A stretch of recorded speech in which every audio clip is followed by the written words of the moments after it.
मौन हो जाना ही, चुप हो जाना ही गहरे से गहरी बात कहने का उपाय है। शब्द तो केवल सतह को छूते, मौन अतल गहराइयों को। सत्य तो अतल गहराई में और शब्द तो सतह पर है। इसलिए कोई शब्द सत्य को अभिव्यक्त नहीं कर पाता, न कोई शब्द प्रेम को अभिव्यक्त कर पाता है, न कोई शब्द सौंदर्य को अभिव्यक्त कर पाता है।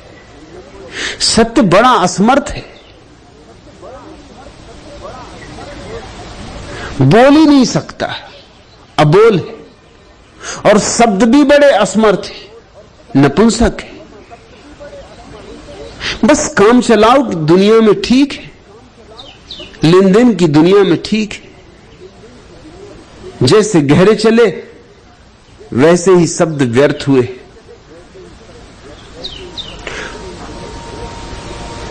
अभिनंदन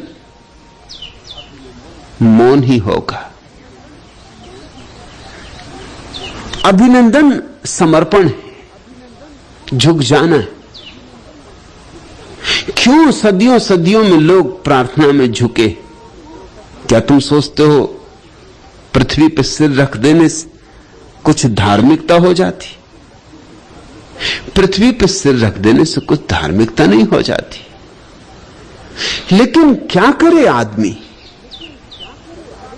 शब्द काम नहीं पड़ते और धन्यवाद देना है। धन्यवाद दिए बिना भी नहीं बनता, क्योंकि जब इतना प्रसाद बरसता हो तो लाज आती, संकोच लगता, धन्यवाद देने का मन होता। धन्यवाद न दो तो लगता है अपराध हुआ। तो करे क्या आदमी? असमर्थ, असहाय, झुक जाता।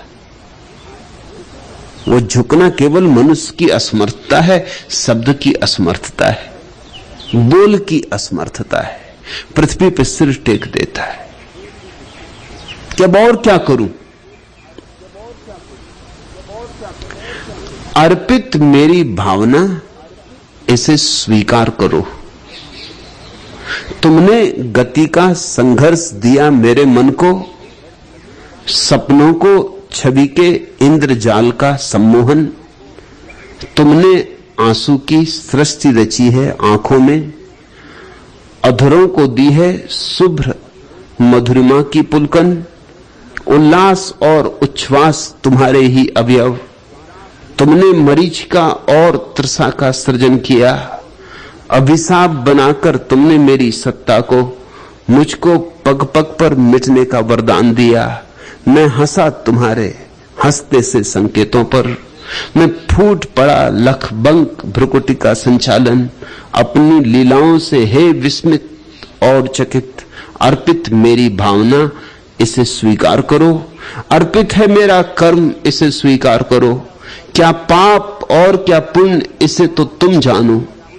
करना पड़ता है केवल इतना ज्ञात यहां, आकाश तुम्हारा और तुम्हारी ही पृथ्वी। तुमने ही तो इन सांसों का आघात यहां। तुमने निर्बलता और शक्ति इन हाथों की। मैं चला कि चरणों का गुण केवल चलना है। ये दृश्य रचे दी वही सृष्टि, ये दृश्य रचे दी वही दृष्टि तुमने मुझको। मैं क्या जानूं क्या सत्य और क्या छलना है। रच रच कर नष्ट तुम्हारा ही, रच रच कर करना नष्ट तुम्हारा ही गुण है। तुम में ही तो है कुंठा इन सीमाओं की। है निज असफलता और सफलता से प्रेरित। अर्पित है मेरा कर्म, इसे स्वीकार करो। अर्पित मेरा अस्तित्व, इसे स्वीकार करो। रंगों की सुषमा रच मधुरित जल जाती है। सौरभ बिखरा कर फूल धूल बन जाता है। धरती की प्यास बुझा जाता गलकर बादल।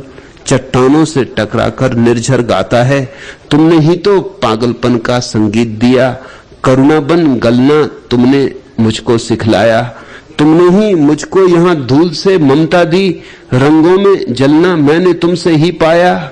उस ज्ञान और भ्रम में ही तो तुम चेतन हो, जिनसे मैं बरबस उठता गिरता रहता हूं, निज खंड खंड में है असीम, तुम है अखंड, अर्पित मेरा अस्तित्व, इसे स्वीकार करो।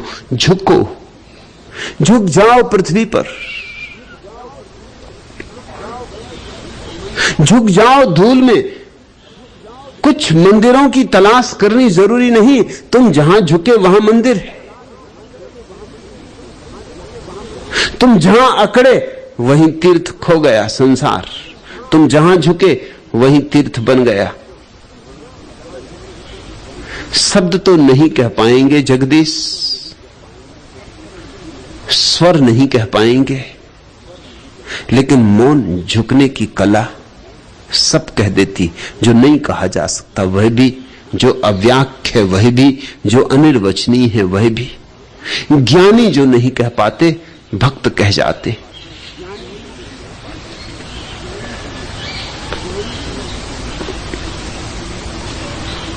चौथा प्रश्न, भगवान मैं विवाह करने ही वाली थी कि मेरा होने वाला पति लापता हो गया है।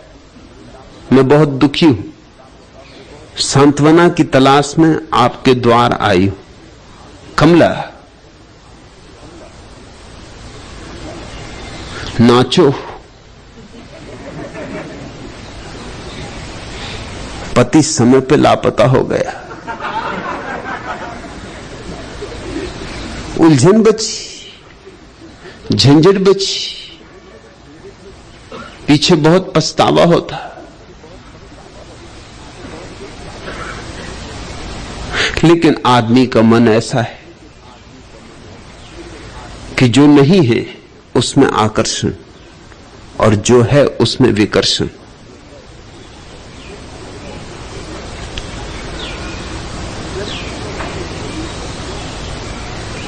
गरीब सोचते हैं अमीर हो जाएं, अज्ञानी सोचते हैं ज्ञानी हो जाएं, भोगी सोचते हैं त्यागी हो जाएं, अविवाहित सोचते हैं विवाहित हो जाएं, विवाहित सोचते हैं मर जाएं, कैसे मर जाएं, कब मर जाएं।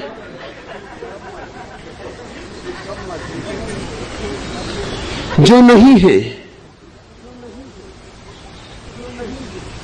उसकी तरफ दौड़ बनी रहती। तू बच गई, भगवान का हाथ रहा होगा, नहीं तो पति कुछ ऐसे लापता नहीं होते।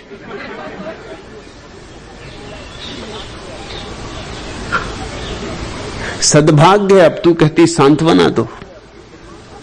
सांत्वना देने का तो अर्थ हुआ कि पहले मैं ये मान लूं कि तेरा जो दुख है वो दुख है, उसे मैं दुख नहीं मान सकता, क्योंकि जिनके विवाह हो गए हैं उनको सुख कहां। जरा चारों तरफ आंख उठा के देख, विवाहितों को देख। एक जोशी ने एक नवयुवक का भविष्य बताते हुए कहा 25 वर्ष की आयु में तुम्हारा विवाह हो जाएगा। नवयुवक ने घबरा के कहा लेकिन आपने अभी भी तो बताया था कि मैं कम से कम 50 वर्ष जीऊंगा।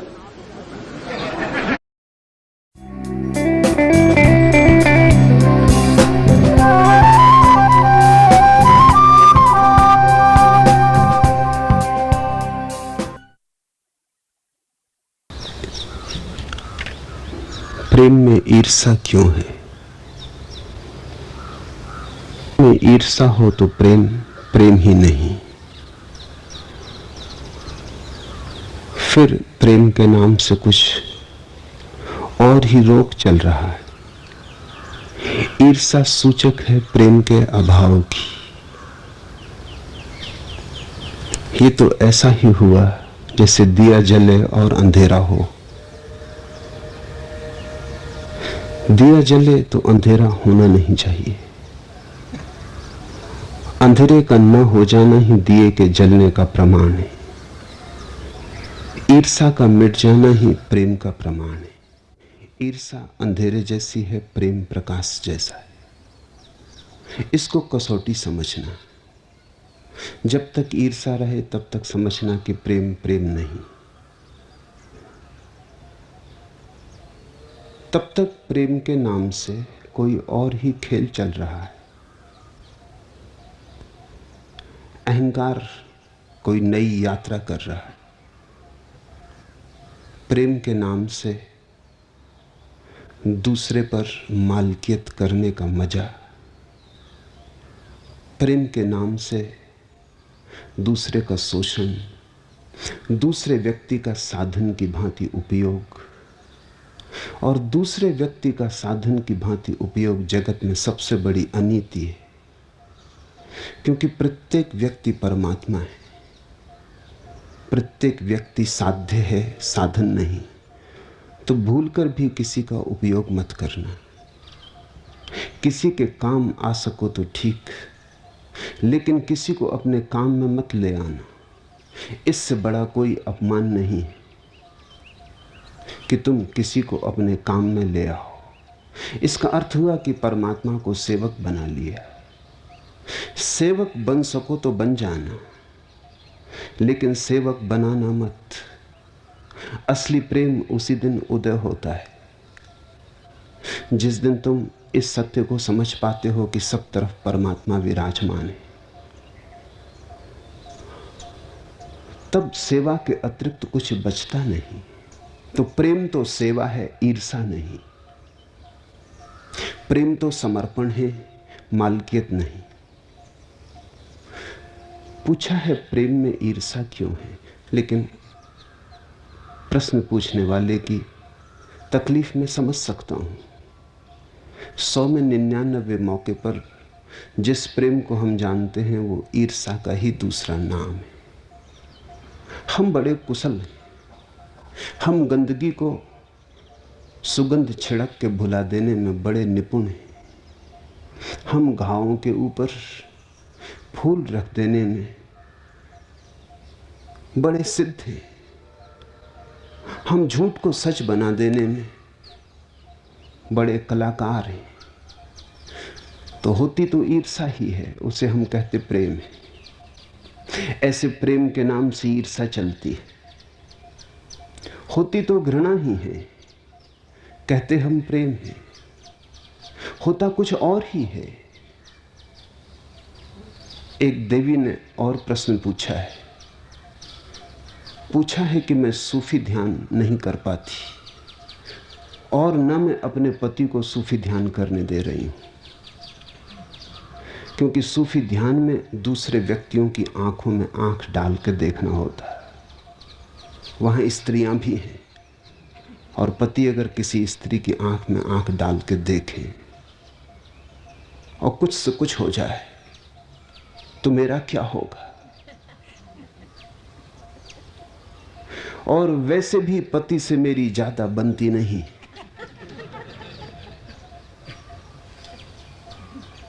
जिससे नहीं बनती है उसके साथ भी हम प्रेम बतलाए जाते हैं। जिसको कभी चाहा नहीं है उसके साथ भी हम प्रेम बतलाए चले जाते हैं। प्रेम हमारी कुछ और ही व्यवस्था है, सुरक्षा, आर्थिक, जीवन की सुविधा। कहीं पति छूट जाए तो घबराहट। पति को पकड़कर मकान मिल गया होगा, धन मिल गया होगा, जीवन को एक ढांचा मिल गया है। इसी ढांचे से अगर तुम तृप्त हो तो तुम्हारी मर्जी, लेकिन इसी ढांचे के कारण तुम परमात्मा को चूक रहे हो, क्योंकि परमात्मा प्रेम से मिलता है। प्रेम के अतिरिक्त परमात्मा के मिलने का और कोई द्वार नहीं है। जो प्रेम से चूका वह परमात्मा से भी चूक जाएगा। भय और प्रेम साथ साथ हो कैसे सकते हैं? इतना भय कि पति कहीं किसी स्त्री की आंख में न आंख डाल के देख ले, तो फिर प्रेम घटा ही नहीं। फिर तुम्हारी आंख में आंख डाल के पति ने नहीं देखा, और न तुमने पति की आंख में आंख डाल के देखा है। न तुम्हें पति में परमात्मा दिखाई पड़ा है, न पति को तुम में परमात्मा दिखाई पड़ा है। तो ये जो संबंध है इसको प्रेम का संबंध कहोगे। अगर प्रेम घटे तो भय विसर्जित हो जाता है। तब पति सारी दुनिया की स्त्रियों की आंख में आंख डाल के देखता रहे तो भी कुछ फर्क ना पड़ेगा। हर स्त्री की आंख में तुम ही को पालेगा। हर स्त्री की आंख में तुम्हारी ही आंख मिल जाएगी, क्योंकि हर स्त्री तुम्हारा ही प्रतिबिंब हो जाएगी। हर स्त्री को देखकर तुम्हारी ही याद आ जाएगी। लेकिन प्रेम तो घटता नहीं, किसी तरह संभाले हैं अपने को। मैंने सुना है एक 27 मंजिल वाले बड़े मकान में मुल्ला नसरुद्दीन लिफ्ट से ऊपर जा रहा है। लिफ्ट में बड़ी भीड़ थी और जब दूसरी मंजिल पर मुल्ला नसरुद्दीन और उसकी पत्नी ने प्रवेश किया तो भीड़ और भी बढ़ गई। और फिर चौथी मंजिल पर एक अति सुंदर युवती प्रविष्ट हुई तो जगह बिल्कुल ना बची। युवती मुल्ला और उसकी पत्नी के बीच किसी तरह सिकुड़ के खड़ी हो गई। लिफ्ट ऊपर उठने लगी, लेकिन मुल्ला की पत्नी अति बेचैन होने लगी। 27 मंजिल तक पहुंचते पहुंचते और मुल्ला इतना सटके खड़ा है उस युवती से, और युवती भी सटके खड़ी, और अब कहने का कुछ उपाय भी नहीं है क्योंकि जगह ही नहीं है। बेचैनी और भी बढ़ने लगी क्योंकि मुल्ला अत्यंत गदगद है। मुल्ला का सुख, मुल्ला तो जैसे स्वर्ग में, और मुल्ला बार बार लाड टपकती मुख मुद्रा से युवती को निहार भी लेता है। फिर अचानक युवती ने चीख मारी और मुल्ला के मुंह पर जोर का तमाचा रसीद कर दिया। वह चिल्लाई, खूसट बुड्ढे, तुम्हारा इतना साहस, चिमटी लेने का साहस।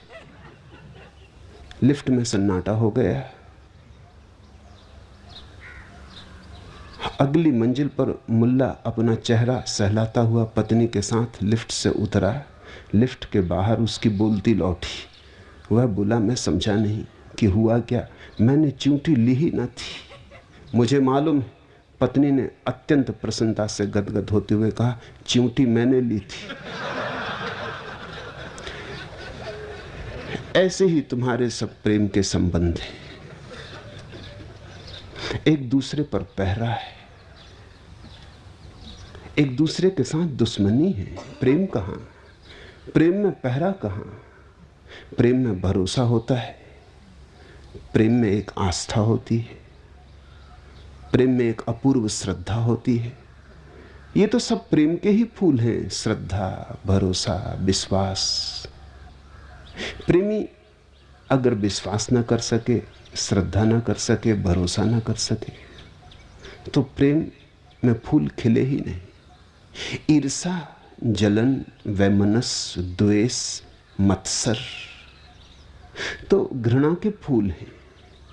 तो फूल तो तुम घृणा के लिए हो और सोचते हो प्रेम का पौधा लगाया है। नीम के कड़वे फल लगते हैं तुम में और सोचते हो आम का पौधा लगाया है। इस भ्रांति को तोड़ो। इसलिए जब मैं तुमसे कहता हूं कि प्रेम परमात्मा तक जाने का मार्ग बन सकता है, तो तुम मेरी बात को सुन तो लेते हो लेकिन भरोसा नहीं आता, क्योंकि तुम प्रेम को भली भांति जानते हो। उसी प्रेम के कारण तुम्हारा जीवन नरक में पड़ा है। अगर मैं इसी प्रेम की बात कर रहा हूं तो निश्चित ही मैं गलत बात कर रहा हूं। मैं किसी और प्रेम की बात कर रहा हूं, उस प्रेम की जिसकी तुम तलाश कर रहे हो, लेकिन जो तुम्हें अभी तक मिला नहीं। मिल सकता है, तुम्हारी संभावना है, और जब तक न मिलेगा तब तक तुम रोओगे, तड़फोगे, परेशान होगे। जब तक तुम्हारे जीवन का फूल न खिले और जीवन के फूल में प्रेम की सुगंध न उठे, तब तक तुम बेचैन रहोगे, अतृप्त। तब तक तुम कुछ भी करो, तुम्हें राहत ना आएगी, चैन ना आएगा। खिले बिना तुम आप्त काम ना हो सकोगे। प्रेम तो फूल है। प्रेम बड़ी धार्मिक घटना है। प्रेम ईर्षा से तो उल्टा छोर है। प्रेम तो प्रार्थना के करीब है। जब प्रेम लगता है तो उसके आगे का कदम प्रार्थना है, और जब प्रार्थना लगती है तो उसके आगे का कदम परमात्मा है। प्रेम, प्रार्थना, परमात्मा, एक ही मंदिर की 3 सीढ़ियां हैं।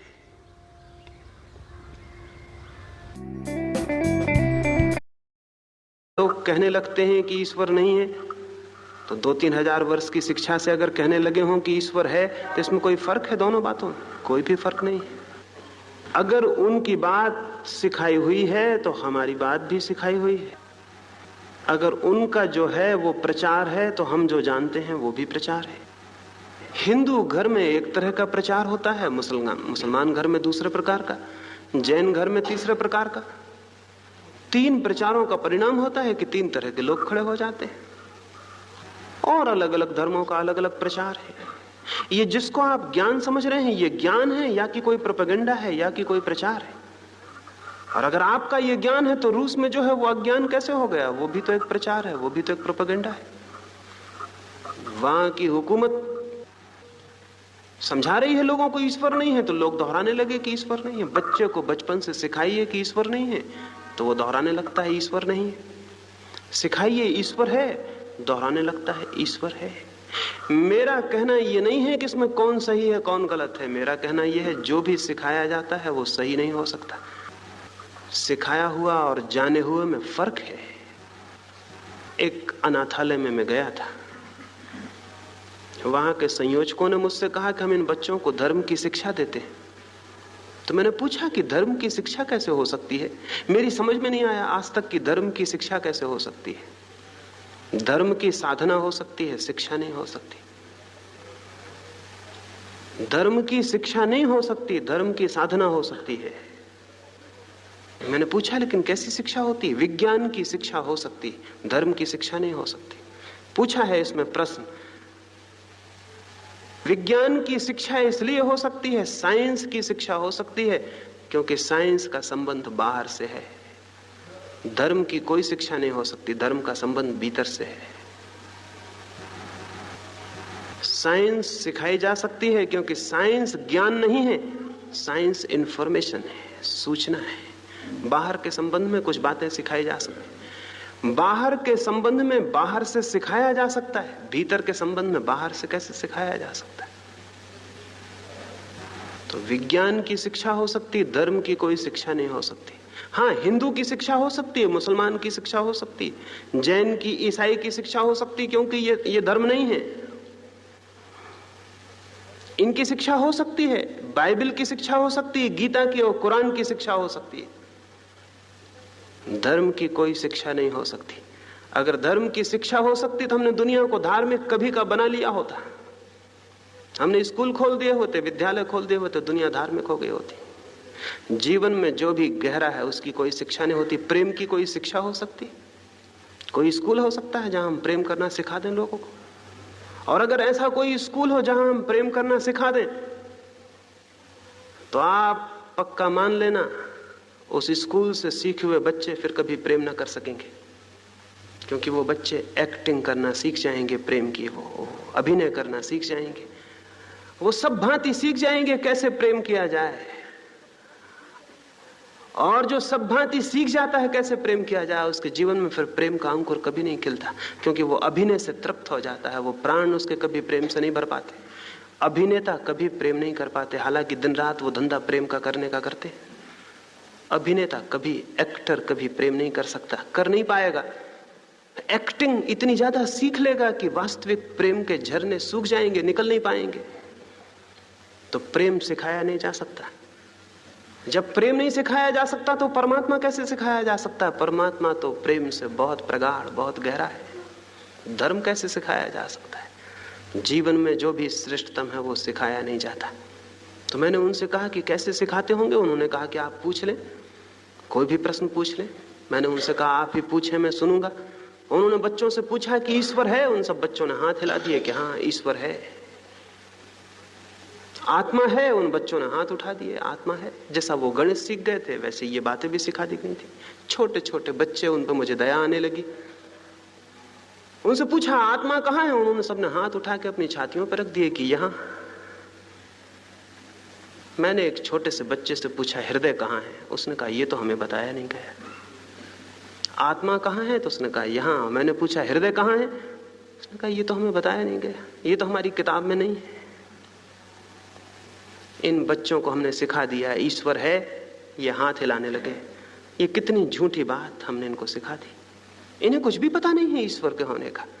हमने इन्हें सिखा दिया आत्मा, वो उन्होंने हाथ उठा के बता दिया यहाँ। ये कितना हाथ झूठा है, इस हाथ को कुछ भी पता नहीं कि यहाँ क्या है, लेकिन हमने सिखा दिया।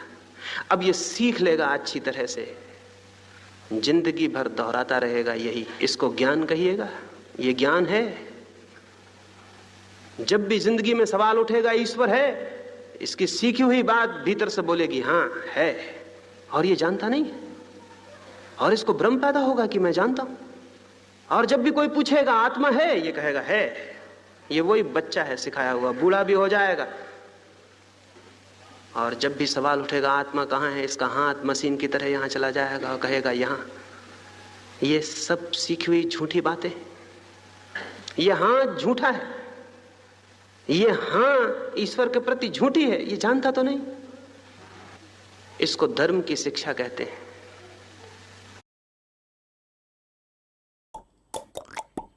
सुहाना मौसम मध्यम हवा रे, चाय का प्याला, धर्म की शिक्षा कहते हैं। इस भांति सीखा हुआ व्यक्ति कभी भी धार्मिक नहीं हो सकेगा, क्योंकि इसके पहले कि इसके भीतर खोज पैदा होती, इंक्वायरी पैदा होती, इसे कुछ उत्तर सिखा दिए गए। इसके पहले कि इसके जीवन में प्रश्न खड़ा होता, इसे उत्तर दे दिया गया। जिनके जीवन में बिना प्रश्न खड़े उत्तर मिल जाते हैं, उनकी खोज बंद हो जाती है। हम सबकी खोज बंद हो गई है। फिर वे उत्तर चाहे किसी के भी हों, चाहे रूस में नास्तिक के उत्तर हों, और चाहे भारत में आस्तिक के, और चाहे मुसलमान के, चाहे हिंदू के, चाहे ईसाई के। असल में जीवन के संबंध में बाहर से दिए गए उत्तर भीतर के प्रश्नों की हत्या बन जाते। और जब भीतर के प्रश्नों की हत्या हो जाती तो खोज बंद हो जाती, आदमी वहीं रुका रह जाता है, जीवन भर वहीं रुका रह जाता है। इसको आप ज्ञान कहते हैं, इसको आप सहारा कहते हैं। ये सहारा नहीं है और ना ये ज्ञान है। इसको मैंने कहा कि इसे छोड़ दें। ये बंधन है, ये गुलामी है, ये प्रोपेगेंडा है, और ये प्रोपेगेंडा के हम सभी पीड़ित हैं और सभी परेशान हैं। सारी दुनिया इससे पीड़ित और परेशान है। धर्म की खोज के लिए बाहर से जो प्रचार है उससे छुटकारा होना चाहिए। तो हमें डर होता है, प्रश्न पूछे, हमें डर होता है कि अगर इसे हम छोड़ देंगे तो सहारा खो जाएगा। ये सहारा है ही नहीं, ये तो बाधा है। लेकिन होता यह है कि बहुत दिन तक जंजीरों में बंधे रहने से जंजीरों से भी प्रेम हो जाता है। ऐसी घटनाएं घटी हैं। फ्रांस में क्रांति हुई तो वहां के किले में, जहां की फ्रांस के सभी जघन्य अपराधी बंद किए जाते थे, कोई 2000 कैदी बंद थे। वो सब आजन्म कैदी थे, जीवन भर उन्हें वहां रहना था। बेस्टाइल के किले में वो बंद थे। क्रांतिकारियों ने सोचा, जैसे उनके हाथ में ताकत आई, उन्होंने सोचा कि सबसे पहले वेस्टाइल के किले को तोड़ दें और वहां के कैदियों को मुक्त कर दें। वे गए, उन्होंने दरवाजे तोड़ दिए और उन्होंने कैदियों से कहा बाहर निकल आओ। उसमें ऐसे कैदी थे जो 60-60 वर्ष से भी बंद थे। 90 वर्ष की उम्र का कैदी था उसमें जो 60 साल से बंद था। अंधेरी कोठरी में हाथ पर मजबूत लोहे की और पैर में जंजीरें थी जो 60 वर्ष से लटकी थी। उन्हीं के साथ सोया था, उन्हीं के साथ उठा था, उन्हीं के साथ बैठा था। जब उसकी जंजीरें तोड़ दी गई और उसे बाहर निकाला गया तो वो बोला कि मुझे बहुत कमी मालूम पड़ती है। बिना जंजीरों के मुझे ऐसा लगता है मेरे शरीर का कुछ हिस्सा छूट गया। 60 साल कैदियों को उन्होंने जबरदस्ती बाहर कर दिया। आपको पता भी नहीं होगा, ख्याल भी नहीं होगा। आधे कैदी शाम होते होते वापस आ गए और उन कैदियों ने कहा क्षमा करें, हमें बाहर अच्छा नहीं लगता, हम यहीं रह लेंगे, हम यहीं ठीक हैं। ये अंधेरी कोठियां ठीक हैं, हम इनमें रहे बहुत दिन, ये हमें प्रीतिकर हो गई हैं और बिना जंजीरों के हम नहीं रह सकते। आज दोपहर हमने सोने की कोशिश की तो हम सो भी नहीं पाए, बिना जंजीरों के अच्छा नहीं लगता है। क्या कहिएगा इनसे? जंजीरें भी साथी हो गई, गुलामी भी साथी हो जाती, उसी को हम सहारा भी समझने लगते हैं। गुलामी में खतरा नहीं है, लेकिन गुलामी को जिसने सहारा समझ लिया उसके लिए खतरा हो गया। गुलामी खतरनाक नहीं है। अगर मेरे मन में यह ख्याल हो कि यह गुलामी है और इसे तोड़ देना है, लेकिन अगर गुलामी सहारा मालूम होने लगे तब तो डूब गई बात, क्योंकि अब छूटेगा कौन, मुक्त कौन होगा। तो जिस ज्ञान को मैंने छोड़ने के लिए कहा है, असल में वो ज्ञान नहीं तो ज्ञान को छोड़ने के लिए कौन कहेगा, वो ज्ञान नहीं है। लेकिन पूछा है प्रश्नों में कि अगर हमें कोई ना सिखाएगा तो हम सीखेंगे कैसे। हमारा जीवन सब कुछ हम दूसरों से सीखते हैं, दुकान चलाते हैं दूसरों से सीखते हैं, डॉक्टरी सीखते हैं, इंजीनियरिंग सीखते हैं, दूसरों से सीखते हैं। जीवन में जो कुछ है हम दूसरों से सीखते हैं। इसलिए ये भ्रम पैदा होता है कि जो भीतर छिपा है उसको भी हमें दूसरों से सीखना पड़ेगा। नहीं, जो भीतर छिपा है उसे किसी दूसरे से सीखना नहीं पड़ता। जो भीतर छिपा है उसे उघाड़ना पड़ता है, सीखना नहीं पड़ता। उसके ढक्कन हटाने पड़ते हैं, उसे खोजने कहीं और नहीं जाना पड़ता। और जो भीतर छिपा है उस पर सबसे बड़े जो पत्थर की तरह ढक्कन हैं वो सिखावन के हैं जो हमने दूसरों से पकड़ ली है। तो मैं ये नहीं कहता कि आप विज्ञान सीखने दूसरों से ना जाएं। विज्ञान तो दूसरों से सीखना ही पड़ेगा, गणित दूसरों से सीखना पड़ेगा, दुकान चलानी है तो दूसरों से सीखना पड़ेगा, रास्ते पर चलना है तो बाएं चलना है, ये भी दूसरों से सीखना पड़ेगा। जो भी संसार का है वो दूसरों से सीखना पड़ेगा, क्योंकि संसार का सब कुछ बाहर है। लेकिन जो भी परमात्मा का है वो किसी से भी नहीं सीखना पड़ेगा, क्योंकि वो सब भीतर है। ये दोनों को जब आप मिला लेते हैं तो मुसीबत खड़ी हो जाती है। बाहर जो कुछ भी है उसे सीखने के लिए गुरु की जरूरत है, भीतर जो है उसके लिए किसी गुरु की कोई भी जरूरत नहीं है। इन दोनों में भेद करना जरूरी है। इन दोनों को एक सा मत समझ लें, ये एक से नहीं है। जो बाहर का है वो बाहर से सीखना पड़ता है, जो भीतर का है वो भीतर से जगाना पड़ता है। लेकिन हमारी हालत, एक कहानी कहूं उससे समझ में आ जाए। एक राबिया नाम की फकीर औरत एक दिन संध्या को अपनी सड़क के सामने अपने घर के झोपड़े के बाहर कुछ ढूंढती हुई देखी गई। बूढ़ी औरत थी, कुछ ढूंढती थी। राह से कुछ लोग निकलते थे, उन्होंने पूछा कि क्या ढूंढते हो, हम भी साथ दे दें। उसने कहा मेरी सुई खो गई है, कपड़ा सीने की सुई खो गई। वे लोग भी झुक गए रास्ते पर और खोजने लगे। छोटी सी सुई थी। तब उनमें से एक ने पूछा कि ठीक ठीक बताओ किस जगह गिरी है, छोटी सुई है, रास्ता बड़ा है, रात उतर रही है, खोजना मुश्किल है, ठीक बताओ किस जगह गिरी है। उस स्त्री ने कहा ये तो न पूछो तो अच्छा, क्योंकि सुई तो मेरे घर के भीतर गिरी है। वे लोग हंसने लगे। उन्होंने कहा तुम बड़ी पागल मालूम पड़ती हो, तुम बहुत पागल हो। सुई अगर भीतर गुमी है तो बाहर कैसे खोज रही हो। उस बूढ़ी स्त्री ने कहा सुई तो भीतर गिरी, लेकिन मैं बहुत गरीब हूं, मेरे घर में कोई दिया नहीं है, कोई रोशनी नहीं है। भीतर सुई गिरी तब सांझ होने के करीब थी, बाहर दहलान में थोड़ी सी रोशनी थी, तो बिना रोशनी के कोई खोज सकता है। तो मैंने सोचा जहां रोशनी है वहां खोजूं, तो मैं बाहर खोजती हुई आ गई। मैंने दहलान में जब तक खोजती थी वहां तो मिली नहीं, तब तक रोशनी और भी सूरज नीचे उतर गया, तो सड़क पर थोड़ी सी रोशनी थी तो मैं सड़क पर आ गई। बिना रोशनी के सुई को कैसे खोजूं, तो जहां रोशनी है वहां खोजी। अब मैं यहां खोज रही हूं और घर में तो रोशनी नहीं है।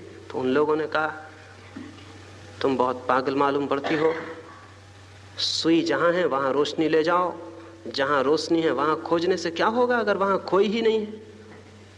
उस बूढ़ी स्त्री ने कहा तुम मुझे पागल कहते हो, लेकिन मैं सारी दुनिया को ऐसे ही देखती हूं कि सभी लोग बाहर खोज रहे हैं, जो भीतर गुमा है उसे बाहर खोज रहे हैं।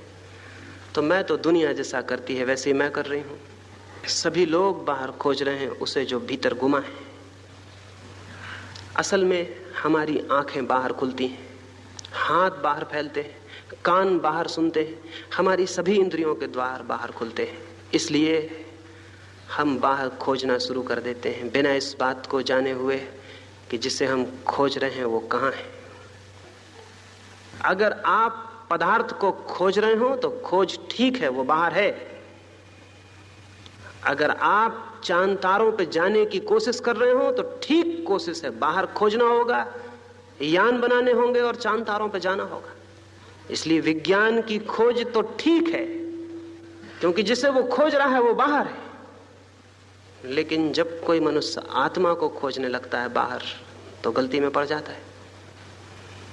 आत्मा कोई चांद तारा नहीं है जिस पे जाने के लिए हमें कोई यान बनाना पड़े। हर आत्मा कोई बाहर की वस्तु नहीं है जिसे समझने को हमें किसी प्रयोगशाला में जाना पड़े। और आत्मा कोई ऐसी बात नहीं है कि जिसे कोई दूसरा इशारा कर सके। आत्मा कुछ है जो मेरा स्वरूप है, जो मैं हूं।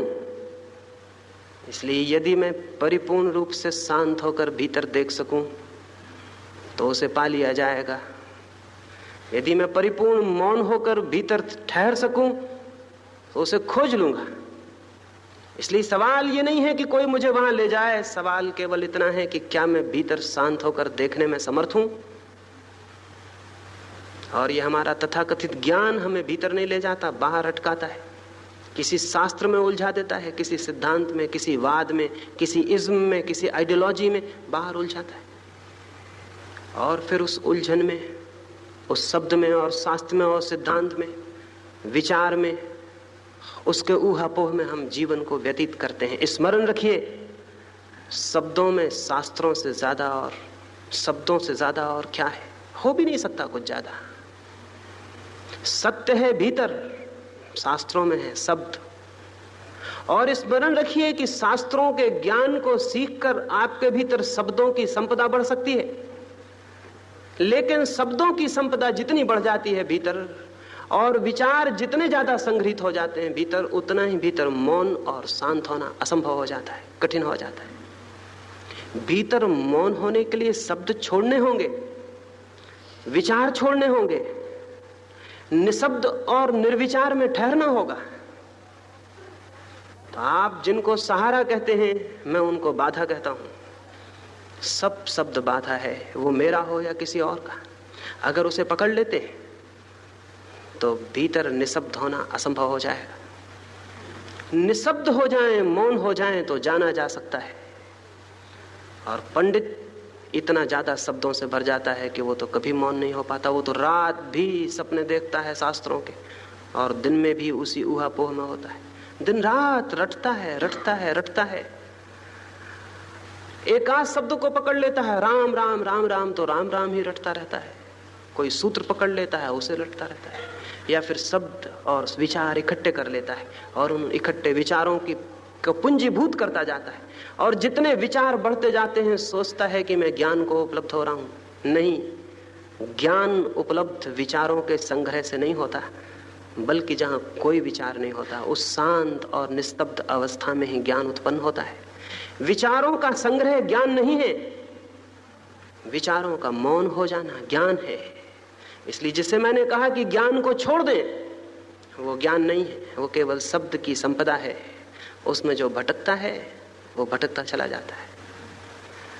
तो ये सहारा नहीं है, बाधा है, बीच में रुकावट है। पूछे हैं कुछ और प्रश्न।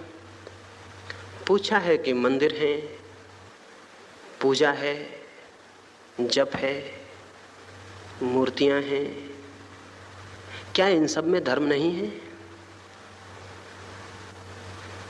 मैं निवेदन करूं, मनुष्य जो भी बनाएगा उसमें धर्म नहीं हो सकता। मनुष्य जो भी बनाएगा उसमें धर्म नहीं हो सकता। वो चाहे मूर्ति बनाए, चाहे शास्त्र बनाए, चाहे मंदिर बनाए, बल्कि वो इन सारी चीजों को बना के जीवन में और अधर्म के अड्डे बना देगा। हमारे तीर्थ, हमारे मंदिर, हमारी मूर्तियां, हमारे पूजा ग्रह क्या बन गए? उपद्रवों की जड़, केंद्र। उनके केंद्रों से इस सारे जीवन में विष व्याप्त होता चला जाता है। क्यों? क्योंकि हम जो भी बनाते हैं हम ही तो बनाएंगे ना। जो हम बनाएंगे वो हमसे बेहतर कैसे होगा? मैं बनाऊंगा कोई चीज, मुझसे बेहतर नहीं हो सकती। मंदिर बनाने वालों से मंदिर बेहतर नहीं हो सकता, कैसे होगा? बनाने वाले से उसकी बनाई गई चीज बड़ी कभी नहीं होती, कभी हो भी नहीं सकती। तो अगर यहां इतने बैठे हुए लोग एक मंदिर बना लें तो वो मंदिर हम सबके जुड़े श्रम से बनेगा, हमारी जुड़ी बुद्धि से। वो हमसे बड़ा नहीं होगा। हम छोटे होंगे, हमारा मंदिर भी छोटा होगा। हम ओछे होंगे, हमारा मंदिर भी ओछा होगा। और हम जो भगवान की मूर्ति बनाएंगे हम ही तो बनाएंगे ना, वो मूर्ति हमसे बेहतर नहीं हो सकती, हमसे बदतर होगी। आदमी ने जो कुछ बनाया है वो आदमी से छोटा होगा है, और उसके परिणाम हमारे सामने। उसके परिणाम ये हुए हैं कि हमारे मंदिर और मस्जिद हमें भगवान से जोड़ें, ये तो दूर, उन्होंने हमें आदमी को आदमी से जरूर तोड़ दिया है। और जो चीज आदमी को आदमी से तोड़ देती हो, क्या आप सोचते हैं वो आदमी को परमात्मा से जोड़ सकेगी? क्या ये संभव है? पड़ोस